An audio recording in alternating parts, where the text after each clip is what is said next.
In today's video, I'm going to show you how you can download, install, and play CS2 on your Mac. To play CS2 on our Mac, we're going to be using an application called Crossover. Crossover allows us to run Windows games and applications on our Mac. First, we need to download Crossover. To do this, we first want to open our web browser and go to the CodeWeaver's website. I'll leave this linked in the description below. Open the menu in the top right corner and click Free Crossover Trial. Now scroll down again and make sure you're on the macOS section. Then enter your name and email address and select Download Trial Now. If you're interested in purchasing a license, go back to the Crossover page and select Buy Now. If we scroll down here, you'll see the pricing information. Now it's important to note that this is not a subscription.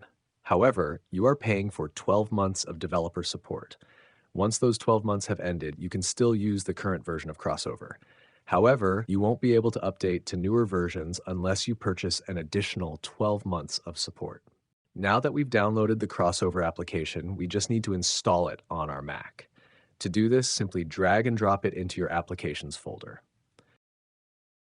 Once it's inside your Applications folder, go ahead and open it just like any other application. Because this is our first time opening it, you'll see this pop up. Select Open. When you launch it for the first time, you'll see your trial information, which will show 14 days remaining. Select Try Now. However, if you've already purchased a license, select Unlock with Purchase Info, enter your CodeWeaver's account details, and then select Unlock. Once Crossover opens, it will look like this. To install Counter-Strike 2, search for it in Crossover.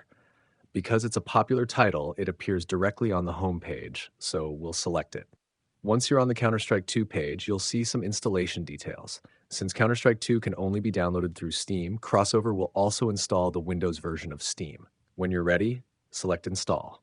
Crossover will then begin installing Steam along with all the required Windows dependencies. If you see pop-ups like this, these are dependency installers. Simply follow the on-screen instructions to continue. Eventually, you'll see the Steam Setup wizard. Select Next and continue following the installation process just as you would on a Windows PC. Once the installation is complete, make sure Run Steam is checked, then select Finish. Just like on Windows, Steam will download updates and launch automatically. Once you've logged in, Steam should open normally. If Steam hasn't already started downloading CS2, you'll need to install it manually. To do this, go to your library. Then install CS2 just as you normally would. Select Counter-Strike 2, then click Install. Choose the drive as the installation location and select Install. Steam will now begin downloading the game. The download time will depend on your internet connection speed. Once Counter-Strike 2 has been installed, go ahead and launch it. Now you can start playing CS2 on your macOS. If you'd like a more detailed guide on how Crossover works, I'll leave another video linked in the description below. And that's it for this video. If you found it helpful, please leave a like.